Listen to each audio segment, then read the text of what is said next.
590 feet below this railing, an entire city is spread out like a map on a table. This is Grandad Bluff, the great stone forehead that watches over La Crosse, Wisconsin.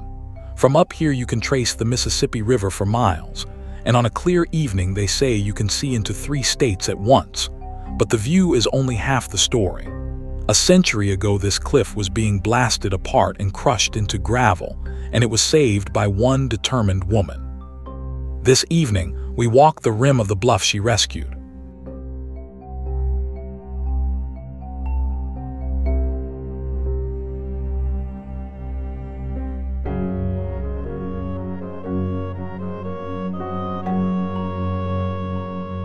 Let us get our bearings. La Crosse sits on the western edge of Wisconsin, pressed against the Mississippi River roughly halfway between Minneapolis and Dubuque. 2 smaller rivers, the Black and the La Crosse, finish their runs here and fold into the big river, leaving a broad sandy prairie between the water and the hills. Behind that prairie the land jumps up in a wall of bluffs, and the tallest and proudest of them is Grandad. The summit stands 1,183 feet above sea level, 590 feet above the streets below.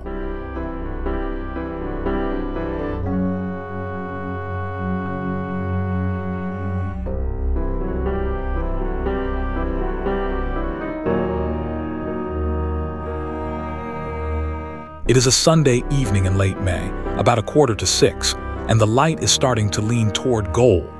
The walk here is short and gentle, because a road climbs most of the bluff and leaves just this easy stroll along the rim. Do not let the easy arrival fool you. What this overlook lacks in effort it repays in scale. Every few steps the panorama shifts, and the city below rearranges itself like pieces on a board.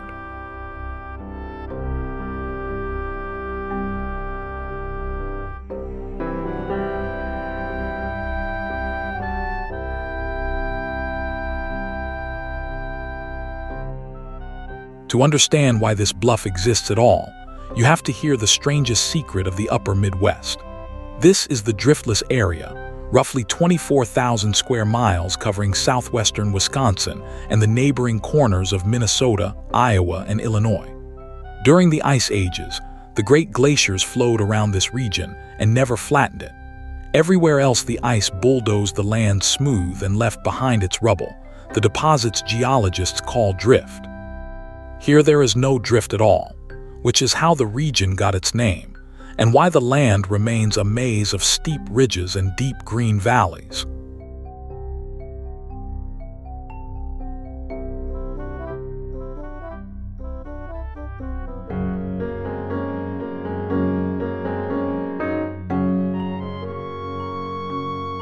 So this path runs across a survivor. While ice sheets ground down almost all of the state, this corner stood open to the sky, and Wisconsin holds about 85% of the whole driftless region. That is why western Wisconsin looks nothing like the flat farm country most people picture. It is a landscape of walls and hollows, and we are standing on top of one of the tallest walls of all. The hills here are not young mountains pushing up. They are ancient flatlands carved down, and that difference is the whole story of the next few minutes.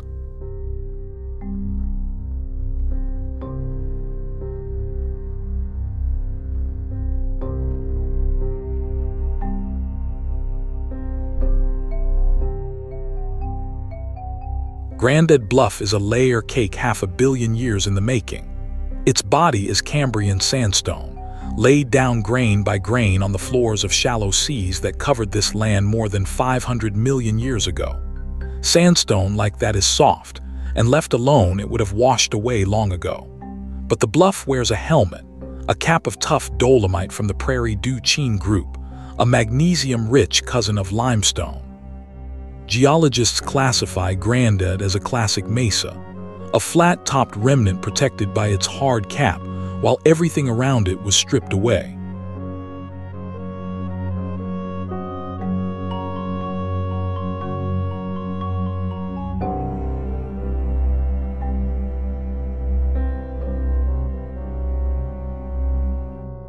Why did the glaciers spare this place? Geologists point to a run of lucky geography. Highlands to the north and the deep basin of Lake Superior steered the ice lobes east and west around this region, like a boulder splitting a river current. Some researchers add that water draining beneath the ice may have slowed its advance.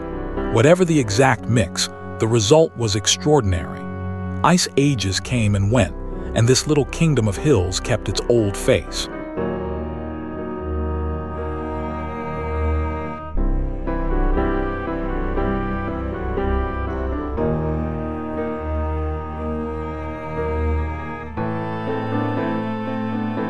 Look across the Mississippi and you can see the proof on the horizon. Those are the bluffs of Minnesota, the far wall of the same ancient plateau, wearing the same flat crowns. The river valley between is a gap miles wide and hundreds of feet deep. Everything that once filled that gap is gone, carried grain by grain toward the Gulf of Mexico. What is left standing on either side are the strongest pieces, and Grandad is one of them.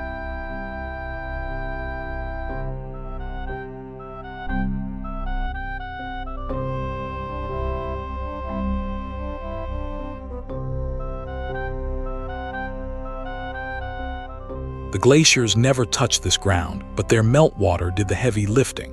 As the ice sheets advanced, they shoved ancient rivers southward and forced them to cut new paths through the rock. When the ice melted, torrents of cold gray water roared down this corridor, far bigger than any flood the modern Mississippi could raise. Those torrents sawed the valley deeper and wider, undercutting the walls and peeling them back. The calm river you see today is resting in a channel built by a monster.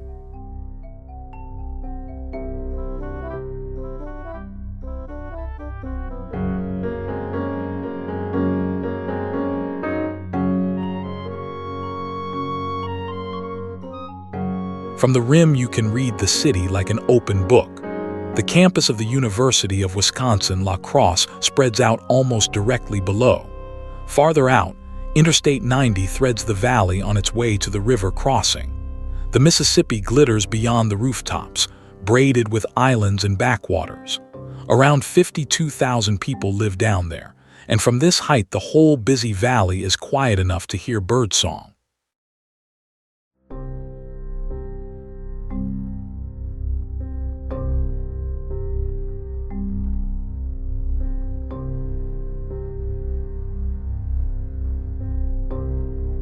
The bluff country of the Driftless holds living relics too. Before settlement, ridge tops like this carried tallgrass prairie and open savannas of bur oak, and remnants of those dry hillside meadows survive today, tucked onto slopes too steep to plow. Locals call them goat prairies because only a goat could graze them comfortably. Down in the shaded valleys, spring-fed streams run cold enough for trout all summer.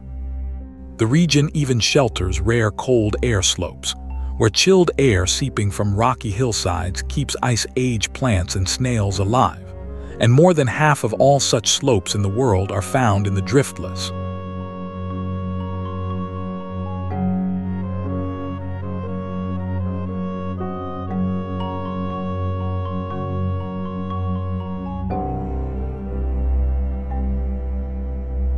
The rim path curls past overlooks and quiet benches, and it is worth taking slowly. Late May is a generous month up here. The hardwoods below have just finished leafing out, so the valley reads as 100 shades of green. Swallows patrol the cliff edge, hunting the updrafts. And as we walk, it is time for the human story of this bluff, which begins long before anyone called it Grandad.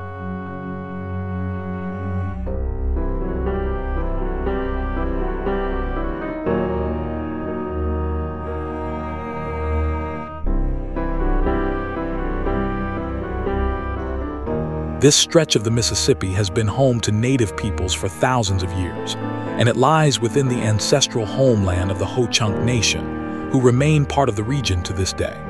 The city's unusual name comes from a game. French traders passing this prairie watched native men playing a fast ball game with curved sticks, which reminded them of a bishop's crozier, la crosse in French. So the flat land below became known as Prairie La Crosse. The name of the game stuck to the prairie, and the prairie gave its name to the city.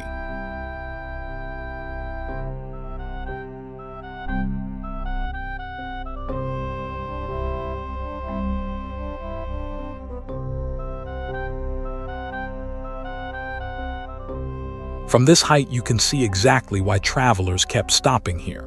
The prairie below is broad, dry, and level, a rare thing along this stretch of river where the bluffs usually crowd the water.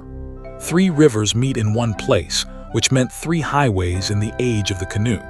Any trader could see the value of that junction. All the place needed was someone willing to stay.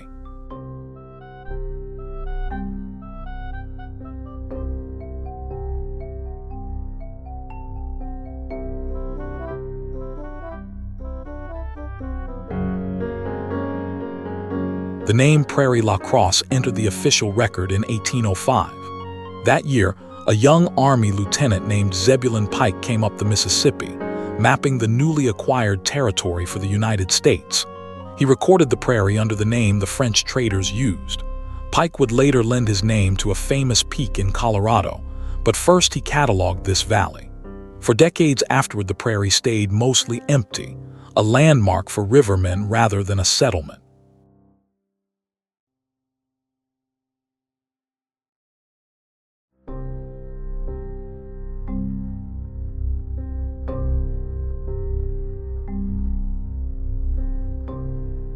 The settler era began with a young trader from New York named Nathan Myrick. He arrived in 1841 and set up a trading post on Barren Island, the low wooded island now called Pettibone Park. The island proved a poor location, so the next year he moved the post onto the mainland prairie with a partner named Miller. That lonely outpost was the seed of La Crosse. By 1855, roughly 2,000 people had gathered around it.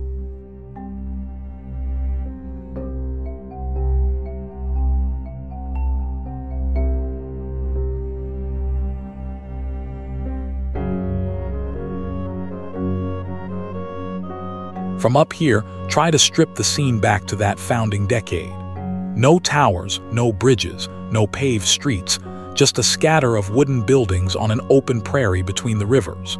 Steamboats tying up at the landing, ox carts on mud roads. Within a single lifetime, that scatter would grow into one of the busiest cities on the upper river, and the reason was floating down the Black River in millions of pieces.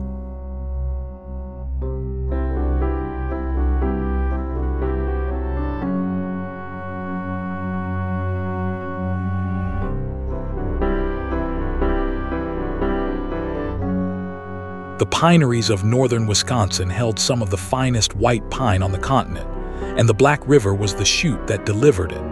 Loggers felled the trees in winter, and every spring the drives came down, rafts and drifting logs by the millions of board feet. La Crosse sat at the river's mouth, so the sawmills rose here, screaming through the summer days. Lumber built the city's first fortunes and lined the riverfront with mill yards. Remember the lumber money, because it will climb this bluff before our story ends.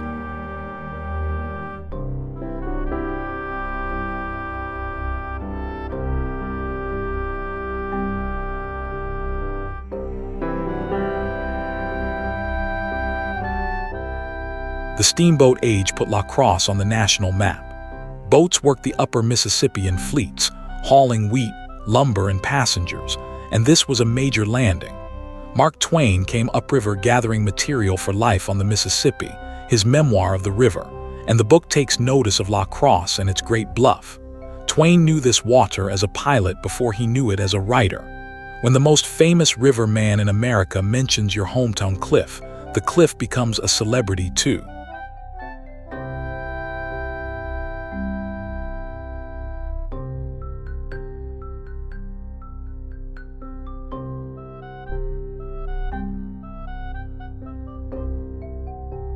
The city kept diversifying as the century turned.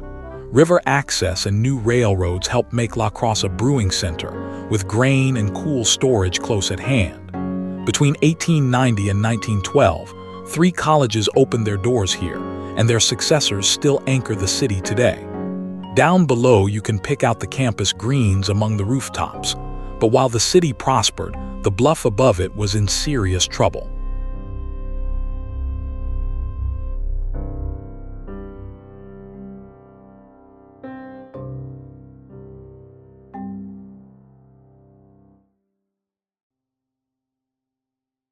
To a growing city, a stone bluff looked less like a landmark and more like raw material. Quarrymen worked the face of Grandad, blasting rock loose and crushing it for road gravel and building stone. Each season of work bit deeper into the profile the whole valley knew by heart. There was talk of quarrying on a scale that could take the bluff down altogether. In an age with few laws protecting scenery, nothing stood between the crusher and the summit except money, and someone willing to spend it.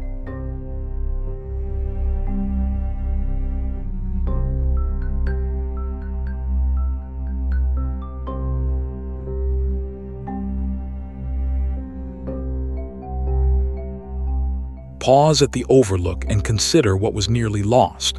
Every city on the upper river has hills, but very few have a single summit that gathers the whole landscape into one view. Grandad was the face of Crosse, printed on postcards and painted by visitors. Losing it would have meant flattening the town's identity along with its skyline. In 1909, one household decided that was not going to happen.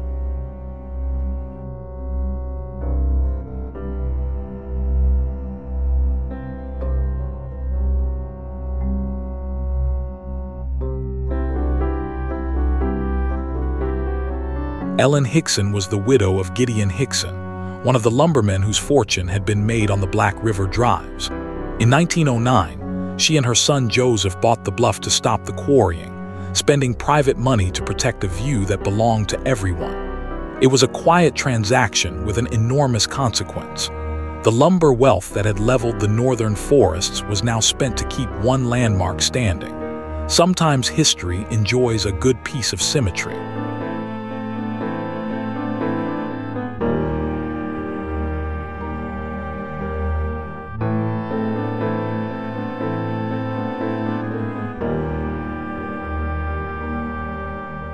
In 1912, the Hixon family gave the bluff to the city of Crosse as a public park, forever.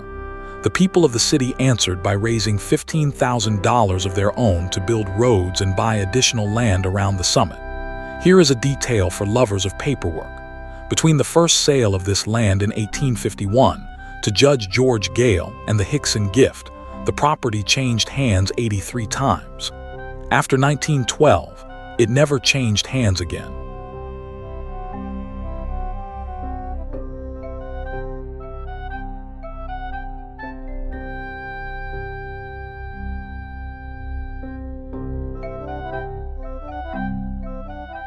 That gift is the only reason this walk exists.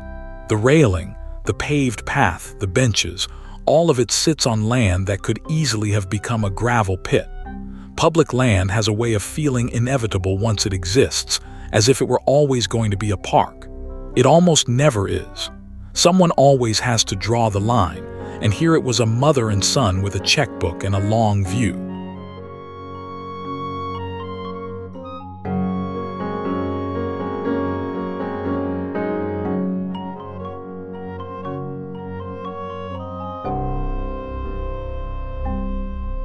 The park on the summit grew piece by piece through the 20th century. In 1938, during the Great Depression, crews of the Works Progress Administration built the handsome stone shelter that still crowns the bluff.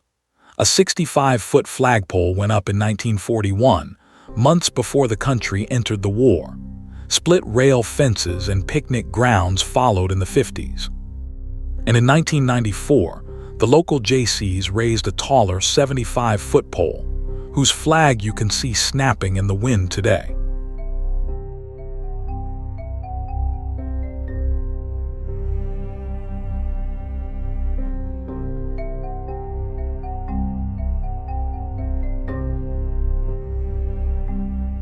Up top, the park is simple and unhurried. There is the stone shelter, the flag, a sweep of lawn, and the long curve of railing at the edge. Families drift from viewpoint to viewpoint. The wind up here rarely rests, and the flag overhead keeps up a constant ripple. It is the kind of place a city visits on its best evenings, graduation nights, first dates, and quiet Sunday suppers like this one.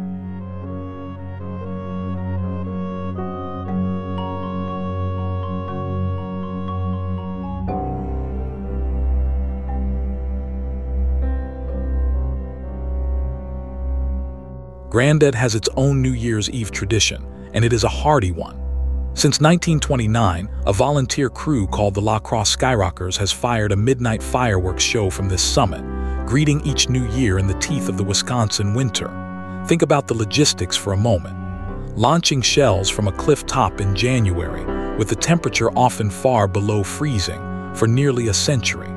The whole valley watches from below, which may be the best seat of all.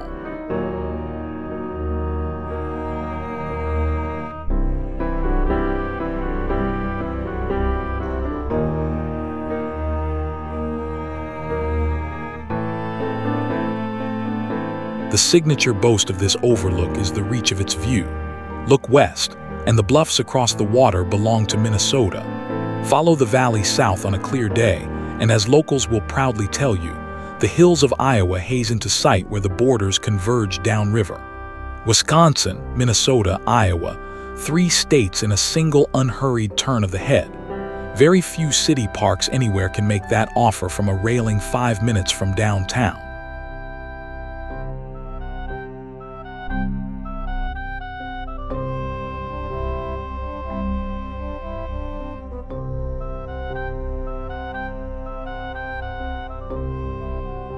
By now the sun is sliding down the western sky, and the Mississippi has turned to bright metal.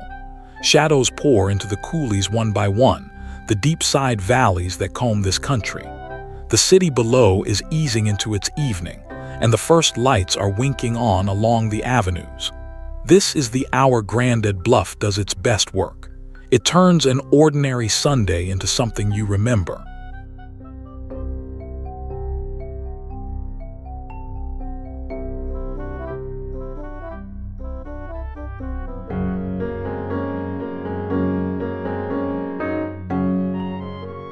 In 2015, the city added one more monument to the summit, a statue of Ellen Hixon gazing out over the valley she preserved. It is a fitting final word. More than a century after her purchase, the crown of the bluff carries no quarry scars, only paths, oaks, and open sky. Cities are shaped by what they build, but also by what they refuse to destroy. Crosse is lucky that lesson arrived in time, 590 feet above the streets.